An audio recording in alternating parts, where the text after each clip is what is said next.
Hi guys, ഇന്ന് നമ്മൾ പരിചയപ്പെടാൻ പോകുന്നത് പഴയ കാലങ്ങളിൽ നമ്മുടെ വീട്ടുപറമ്പുകളിൽ സാധാരണയായി കണ്ടിരുന്ന ആവണക്കിനെ കുറിച്ചാണ്. ആവണക്ക് വെറുമൊരു ചെടിയല്ല, ഒരു അത്ഭുത ഔഷധമാണ്. ആവണക്കിന് ഇംഗ്ലീഷിൽ കാസ്റ്റർ പ്ലാന്റ്, കാസ്റ്റർ ബീൻ എന്നിങ്ങനെയും പേരുകളുണ്ട്. എന്നാൽ ഇതിൻ്റെ ശാസ്ത്രീയ നാമം റിസിനസ് കമ്മ്യൂണിസ് എന്നും യൂഫോർബിയേസി സസ്യകുടുംബത്തിൽ, അതായത് എരുകു കുടുംബത്തിൽ പെട്ടതുമാണ്.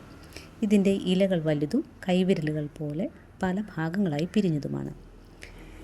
മിനുസമുള്ളതും വിവിധ നിറങ്ങളിലുമുള്ള പുള്ളികളോട് കൂടിയ വിത്തുകളാണ് ഇവയ്ക്കുള്ളത്.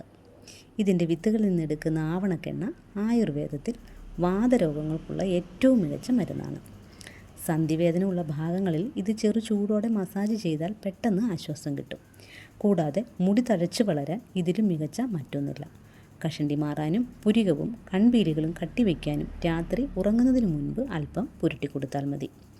കൂടാതെ രാത്രി ഉറങ്ങുന്നതിന് മുൻപ് ആവണക്കെണ്ണ 5 മില്ലി ചെറു ചൂടുള്ള പാലിലോ ചൂടുവെള്ളത്തിലോ ചേർത്ത് കഴിച്ചാൽ എത്ര വിട്ടുമാറാത്ത മലബന്ധവും പമ്പ കടക്കും. കുട്ടികൾക്ക് മലബന്ധമുണ്ടായാൽ ആവണക്കെണ്ണ ചൂടാക്കി അടിവയറ്റിൽ തേച്ചു കൊടുക്കുന്നത് നല്ലതാണ്.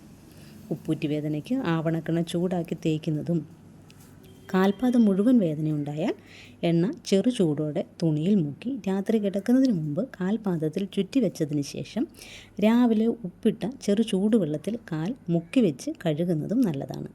സ്ത്രീകൾക്ക് പീരിയഡ് സമയത്ത് ഉണ്ടാകുന്ന വേദന മാറാൻ 5 മില്ലി ആവണക്കെണ്ണ കുടിക്കാൻ കൊടുക്കുന്നതും നടുവിനും വയറിനും എണ്ണ തടവി കൊടുക്കുന്നതും നല്ലതാണ്. കൺപോളകളിൽ ഉണ്ടാകുന്ന പാലുണ്ണി പോലുള്ള പ്രശ്നങ്ങൾക്ക് ആവണക്കെണ്ണ തേച്ചു കൊടുക്കുന്നത് അത്യുത്തമമാണ്. കൂടാതെ മെനോപ്പസ് ആകുന്ന സ്ത്രീകളിൽ ഉണ്ടാകുന്ന അമിത ചൂടിനെ നിയന്ത്രിക്കാൻ കാൽവെള്ളയിലും കൈവെള്ളയിലും നെറുകയിലും എണ്ണ തേച്ചു കൊടുക്കുന്നത് ഫലപ്രദമാണ്. എന്നാൽ നമ്മൾ ശ്രദ്ധിക്കേണ്ട ചില കാര്യങ്ങൾ കൂടിയുണ്ട്. ഇതിൻ്റെ വിത്ത് നേരിട്ട് ചവച്ചരച്ച് കഴിക്കരുത്. കാരണം ഇതിൽ റൈസിൻ എന്ന മാരക വിഷാംശമുണ്ട്. എണ്ണയാക്കുമ്പോൾ മാത്രമേ ഈ വിഷാംശം ഇല്ലാതാകൂ. ഗർഭിണികൾ, മുലയൂട്ടുന്ന അമ്മമാർ ഇത് കഴിക്കാൻ പാടില്ല. അതുകൊണ്ട് ആരോഗ്യപരമായ ആവശ്യങ്ങൾക്ക് ഉപയോഗിക്കുന്നതിന് മുൻപ് ഒരു ആയുർവേദ ഡോക്ടറുടെ നിർദ്ദേശം കൂടി സ്വീകരിക്കുന്നത് നല്ലതാണ്. ഇനിയും ആവണക്കിനെ കുറിച്ച് ധാരാളം പറയാനുണ്ട്. വീണ്ടും അടുത്തൊരു വീഡിയോയുമായി അടുത്ത ദിവസം സന്ധിക്കും വരെ ഏവർക്കും വണക്കം.